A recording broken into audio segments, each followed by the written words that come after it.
ഏത് ഫീൽഡിലേക്ക് പോകണം എന്നുള്ള ഒരു തോട്ട് ഉണ്ടല്ലോ. ഇപ്പൊ ഭയങ്കര ഇഷ്ടപ്പെട്ടതുകൊണ്ട് ഹൈപ്പർ മാർക്കറ്റിലേക്ക് പോയി എന്നുള്ളതല്ലല്ലോ. ആ തോട്ട് എങ്ങനെയാ വരുന്നത്, അല്ലെങ്കിൽ ആളുകൾക്ക് എങ്ങനെ ഇത് കണ്ടെത്തേണ്ടത്?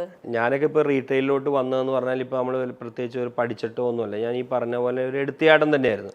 98, 99 പറഞ്ഞാൽ നമുക്ക് വേറെ ഈ സോഷ്യൽ മീഡിയ, ഓൺലൈൻ ഇതൊന്നുമില്ല. നമ്മുടെ ഫുൾ മാർക്കറ്റിംഗ് എല്ലാം വരുന്നത് പേപ്പറിൽ കൂടെ. മനോരമ അല്ലെങ്കിൽ മാതൃഭൂമി ഇങ്ങനെയുള്ള പേപ്പറിൽ വരുന്ന വാണ്ടഡ് ഡിസ്ട്രിബ്യൂട്ടേഴ്സ്, വാണ്ടഡ് C&F എന്നൊക്കെ പറഞ്ഞ് വരുന്ന ഇതാണ് നമുക്ക് വരുന്ന ഒരു ഇത്. അതിനൊക്കെ നമ്മൾ അപ്ലൈ ചെയ്യും. അങ്ങനെ അപ്ലൈ ചെയ്തിട്ടാണ് എനിക്ക് എന്താണ് ഈ LGയുടെ ഡിസ്ട്രിബ്യൂഷൻ കിട്ടിയതും വീഡിയോകോണിന്റെ C&F ഒക്കെ സ്റ്റാർട്ട് ചെയ്തത്. ആ സമയങ്ങൾ നല്ലതായിരുന്നു. കാരണം ഈ പറഞ്ഞ പോലെ ഇത്രയും കോമ്പറ്റീഷൻ മാർക്കറ്റിൽ ബിൽഡ് ചെയ്തിട്ടില്ല. ഓക്കെ, അപ്പൊ ഇത് രണ്ടും ചെയ്തപ്പോഴാണ് ഇതിനെക്കാട്ടി കൂടുതൽ പേരും പെരുമയും, അല്ലെങ്കിൽ ഇപ്പം നമ്മൾ ഇപ്പോൾ LGയുടെയും വീഡിയോകോണിൻ്റെ ഒക്കെ ഡിസ്ട്രിബ്യൂഷനൊക്കെ ഉണ്ടായിരുന്നപ്പോൾ നമ്മൾ മീറ്റിങ്ങിന്, കമ്പനി മീറ്റിങ്ങിന് പോകുമ്പോൾ ഡിസ്ട്രിബ്യൂട്ടർക്ക് പ്രത്യേകിച്ച് വിലയൊന്നുമില്ല, പ്രത്യേകിച്ച് ഒരു ഇമ്പോർട്ടൻസ് ഒന്നുമില്ല. കാരണം നമ്മൾ അവരെ സാധനം മേടിക്കുന്നു, കൊടുക്കുന്നു, ആ ഇതേ ഉള്ളൂ. അതിപ്പോൾ ഞാനല്ലെങ്കിൽ വേറെ ആളവർക്ക് ഈസി ആയിട്ട് കൊണ്ടുവരാം.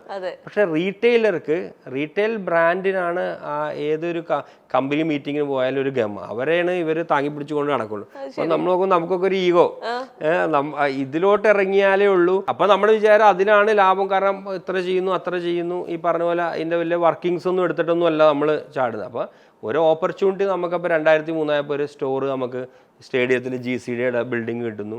ആക്സിഡന്റിൽ നമ്മളത് ഓപ്ഷനിൽ നമുക്ക് കിട്ടുന്നു. നമ്മളവിടെ സ്റ്റാർട്ട് ചെയ്യുന്നു.